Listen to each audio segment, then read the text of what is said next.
This is the 10-Minute Contrarian Podcast. This is VP. We are a solutions-based podcast, diving into the world of contrarian investing and alternative finance. You can find us hosted on the No Nonsense Forex YouTube channel, NoNonsenseForex.com, and podcast players everywhere. Episode 106 is brought to us by Bybit. Once again, crypto traders killed it. And with all this noise going on in the crypto world, it's really nice to have a place you can go that is not being bothered by the United States. You can buy your spot crypto here, you can do your trading here, you can trade on MT4. There are promotions going on all the time, check your portals. But all with a very large company that continues to grow. Even bigger promotions coming up this summer, especially August with the World Series of Trading. Stay tuned for that. I will have more information here and on the blog. And if you just want to get on board now because you haven't gotten on board yet, go down below, click the link, takes you to the blog, and that gives you all the information you're going to need. And in that blog, you'll find my affiliate link. Gives you a nice sign-up bonus, gives you access to in-house promotions that you will not find anywhere else. Click the link, get signed up today because membership has its rewards. It is the 10-Minute Contrarian Podcast, and a lot of stuff going on in the world today. But we contrarians need to stay focused, and one of the main things we need to stay focused on is what's been going on the last couple of weeks with the Bitcoin spot ETF filing in the United States. Now, there have been plenty of attempts at filing a spot Bitcoin ETF in the United States, and all of them have failed. Because nobody really seems to know what the SEC wants here, and the SEC does not want to see a spot Bitcoin ETF in the United States, unless it's from their buddies.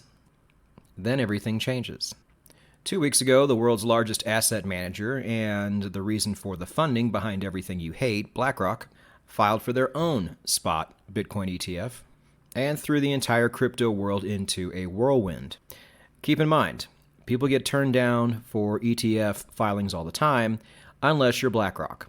They have only gotten turned down once.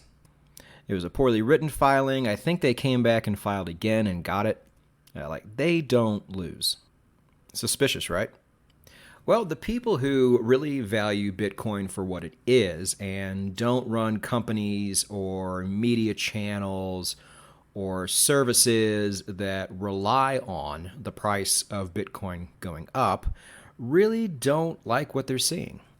Most true champions of Bitcoin and the cryptography behind it are typically very sovereign individuals who value privacy and value not having the government interfere in their everyday lives. So what's the problem? BlackRock is a private company. Well, anybody who knows, and you'll never see this on mainstream media, but it's been proven right time and time again.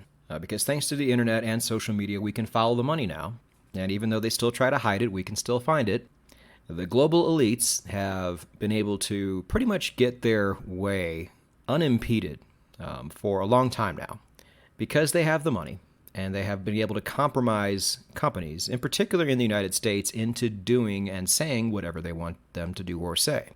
And what are some of the main levers they use to get their way? Well, it's through large banks and large asset managers like BlackRock and Vanguard. They accumulate enough stake and influence and board seats on these companies to where once they come calling, if these companies do not do what they ask, it's going to be a very rough time for those companies, and they have a very tough decision to make, and they often end up capitulating. Why did every social media company out there for the longest time have a very certain political spin? Is that just how they all felt? Did they all feel one way and then wake up one morning and decide to feel a different way? Or were they compromised over time? Regardless of where you are on the political spectrum, which of those two scenarios makes the most sense to you? Everybody? All the mainstream media too, all the late night talk shows, all go to one side at the same time, knowing they would alienate a lot of their audience and lose money? The same thing's going on with certain companies right now. And a lot of people are getting mad at those companies. I understand, guys, the companies didn't want this. They know it's suicide. They didn't just wake up one day either and start thinking this was a good idea. They were coerced into it. And the backlash they're getting now is worse than the punishment they would have gotten if they did not comply. Now, why am I going on this weird conspiracy rant? Well, it's because BlackRock has been at the center of a lot of this. They're the funding mechanism for a lot of this pull, and now they are trying to take the one thing that we have that they don't have. Our one real defense against this cartel will soon be slowly taken away from us. On top of that, BlackRock is at the absolute epicenter of the ESG movement, the very movement that certain organizations are using, and they have said this out loud, to one day control everybody. Now, you can't control everybody unless you can also control their money, and Bitcoin was the one recourse from that, and it's no surprise that they're trying to gain control over that as well. There's the old saying that was, I think, misattributed to Gandhi, but we'll just say it's Gandhi's quote for now. The whole first they ignore you, then they laugh at you, then they fight you, then you win. When it comes to crypto, and especially Bitcoin, first they did ignore us, then they laughed at us, now they're fighting us. That last part, though, I wonder if the same people who like to regurgitate that quote over and over again still think we, the people, are going to win now. Too early to tell, of course. We'll talk about that in a moment. But even though a lot of us really kind of knew this was inevitable, at least this move was inevitable, we were secretly just hoping it would never come. But it's here now. So, two things on that note before we transition here. People have asked me in the past if I ever get canceled, where to find me. First of all, I don't think I'm getting canceled. There's a lot of people who hit this way harder than I do. But the answer to that would be Twitter. Link down below in the show notes. I really don't have the desire to go to an alternative social media platform when Twitter's right there pretty much trying to do everything that YouTube is doing. That's probably in an emergency where I would migrate to. But like I said, I don't think there's a need for that because I always try to see both sides, and I do see both sides here. On top of that, as you guys know, I have one foot firmly on the libertarian, nomad, freedom side, and I have another foot over in the TradFi side. And I probably have one hand in the ETF side as well. So I think I'm a good person to talk about this. And let's see if we can come to a workable solution here. But before we do that, we need to talk about the other side of the coin here, and then talk about what's actually going on. Because a lot of these libertarian, freedom-minded people are so busy flipping out that they ignore like the very major, obvious details, and these very major, obvious details really matter.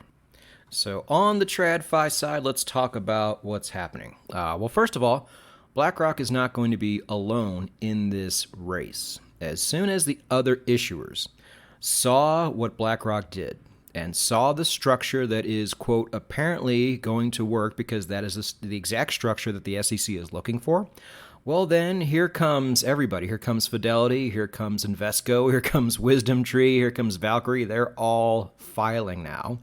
And, I mean, I kind of have a feeling that BlackRock's going to be the only one that gets through, but it's going to be a really hard sell because now they know exactly what they're looking for. So this has gone from a one-horse race to a five-horse race, and I'm sure there will be other horses coming into the race over time. Speaking of time, the SEC has to define what a security and what a commodity is in the parlance of crypto before they do anything. And this is probably going to take a long time, especially because of what we talked about before, with all the counteroffensives and all the lawsuits coming into the SEC right now. And who knows what can happen in that span of time. Now, I have some ideas to what I think is probably going to happen, but we'll talk about that in a moment. And there's one detail we shouldn't leave out here. BlackRock cannot custody the actual Bitcoin. Somebody else will have to do it, and that somebody else is going to be Coinbase, a company that was getting attacked by the SEC and still is. So this is probably a very good sign for Coinbase should this go through. Might be an interesting little stock play going forward, too. Not financial advice. I already have enough exposure in the crypto market. I don't need to do that myself, but as a side note. Also, when it comes to ESG, which again, that's BlackRock's thing, would they be filing for a spot Bitcoin ETF if they really truly thought that Bitcoin was a threat to the environment? Or can we put that whole hoax to bed now?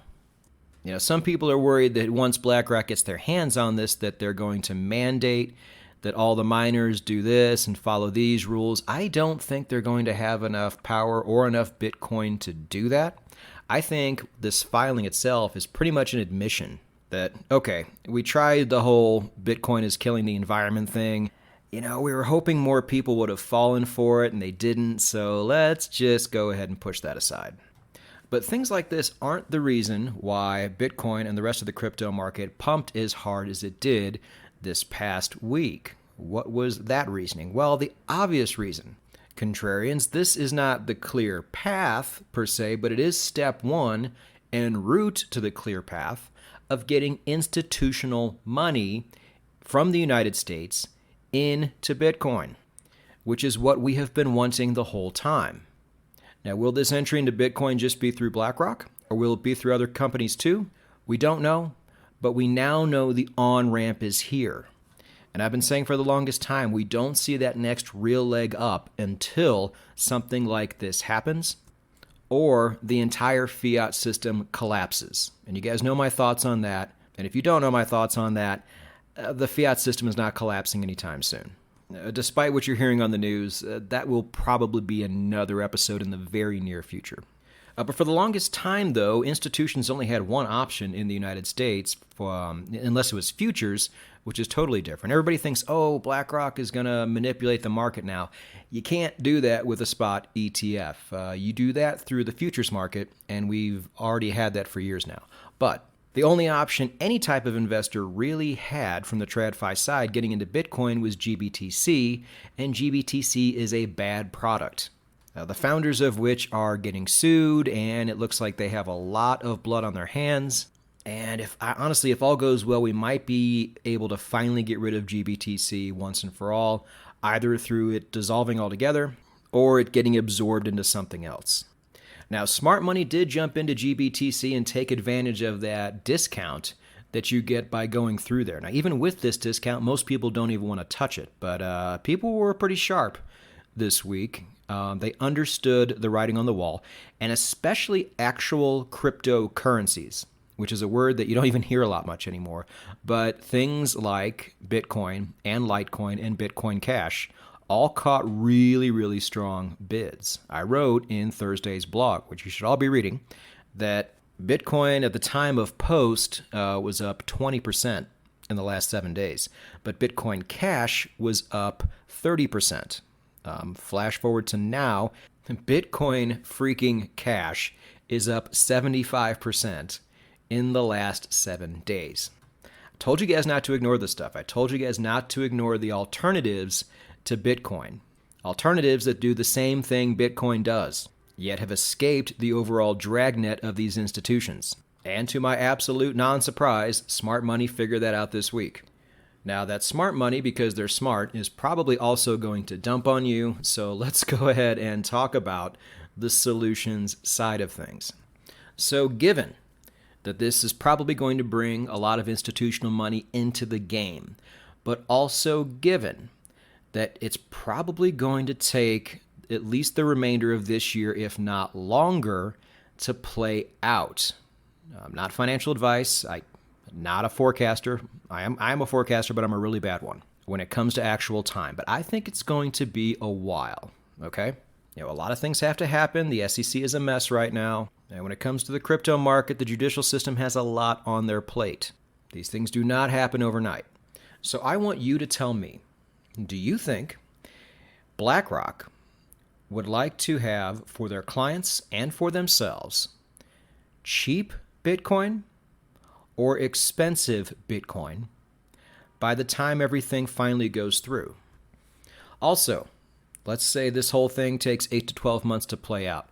Just because BlackRock decided to file for a spot Bitcoin ETF, does this mean the recession's no longer coming? I would love to see somebody try to make that argument.